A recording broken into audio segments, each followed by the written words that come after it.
நீங்கள் வந்து ரசிகராக திங்க் பண்ணிங்கன்னா உங்களுக்கு புரியாது. உங்கள் அண்ணன் வந்து உங்கள் அண்ணனாவே இருந்தாலும் அவர் குழந்தைங்கள அவர் வந்து இவ்வளோ வயலன்ஸ் படத்துக்கு போவாரா நீங்கள் விசாரிச்சிங்கன்னா கண்டிப்பாக பண்ண மாட்டாங்க. ஸோ நிறைய திரை நட்சத்திரங்களோட குழந்தைகள் வந்து அவங்க படங்களே பார்த்துருக்க மாட்டாங்க. ஒரு ஏஜ் வரை கண்டிப்பாக படமே இவங்களோட படத்தையே காட்டியிருக்க மாட்டாங்க. இவங்க அப்படி பயங்கரமாக சண்டை போடுறாங்கல்ல, அந்த மாதிரியான பிக்சர்ஸ் எல்லாம் குழந்தைங்களுக்கு காட்டியிருக்க மாட்டாங்க. அவங்க குழந்தைய அவங்க டேக் கேர் பண்ணிக்கிறாங்க. உங்கள் குழந்தைய நீங்கள் தான் டேக் கேர் பண்ணிக்கணும். 3 வயசு 5 வயசு 6 வயசுலாம் வந்துட்டு இங்கே உட்காந்து அது பயங்கரமான ரத்தம் சொட்ட சொட்ட இருக்குது அந்த படம். அப்புறம் ரவுடிகளை வெட்டிட்டு அந்த வாலில் இருந்து ரத்தத்தை நக்கிற மாதிரி சீன்ஸ் எல்லாம் இருக்குது இதில். நிஜமாக தான் ரொம்ப வயலேஷன், ரொம்ப குழந்தைங்கலாம் பார்க்கக்கூடாது ஆக்சுவலி. அவ்வளோ மோசமான படம் தான். ஒரு அரசியல் சார்ந்து அவர் அரசியலுக்கு வராரு, ஐ எம் கம்மிங் அப்படின்னு சொல்லிட்டு வராரு இல்லையா? ஸோ அந்த மாதிரியான சீக்வன்ஸ் நிறைய எடுக்கப்பட்டிருக்கு. ஒரு காவல்துறை அதிகாரியாக இருக்கிறாரு. இன்னொரு காவல்துறை அதிகாரி வந்து அவர் வந்து ஒரு அரசியல்வாதியால் அவமானப்படுத்தப்படுறாரு. உடனே அவர் வந்து பெரிய டான் ஆயிடுறாரு. உலகத்தையே அழிக்கக்கூடிய டான் ஆயிடுறாரு. ஒரு அரசியல்வாதியால் ஒரு காவல்துறை அதிகாரி அவமானப்படுத்தப்படுறாரு. அதே அரசியல்வாதியே விஜய் போய் சந்திக்க போகும்போது இவருக்கு வந்து பயங்கரமான ஃபோர்ஸ் எல்லாம் உள்ளே வச்சு போகிறாரு இவர்.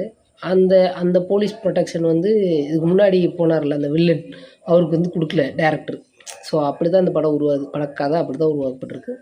ஸோ அவர் வந்து இருக்கிறாரு. ஸோ அந்த வில்லன் வந்து ஆஃப்ரிக்கா பாகிஸ்தான் ஆஸ் யூஸ்வல் இந்தியாவில் படம் எடுக்கிறாங்கன்னா பாகிஸ்தான் எதிரியை கட்டாமல் விடவே மாட்டாங்க.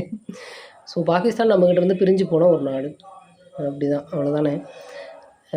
ஸோ அப்படி இல்லாமல் பாகிஸ்தானை வந்து ஒரு இந்தியாவோட எதிரி அப்படின்னு சொல்லி சீனாவோட பாகிஸ்தானை தான் எதிரியை பயங்கரமாக காட்டிகிட்டு இருப்பாங்க. அதே மாதிரி தான் இதுவுமே காட்டப்பட்டிருக்கு.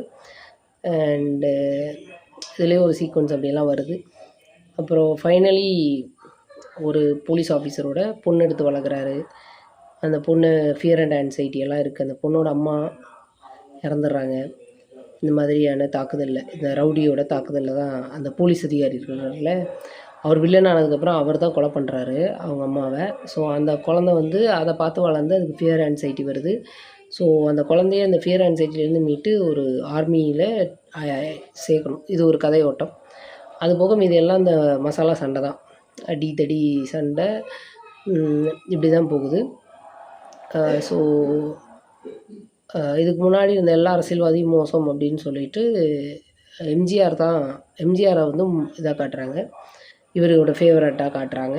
எம்ஜிஆர் பார்த்து மட்டும் இவர் ரசிக்கிற மாதிரி, நான் ஆணையிட்டால் பாட்டு பாடுற மாதிரி அப்படின்னு. ஆக்சுவல் ஃபேக்ட் என்ன,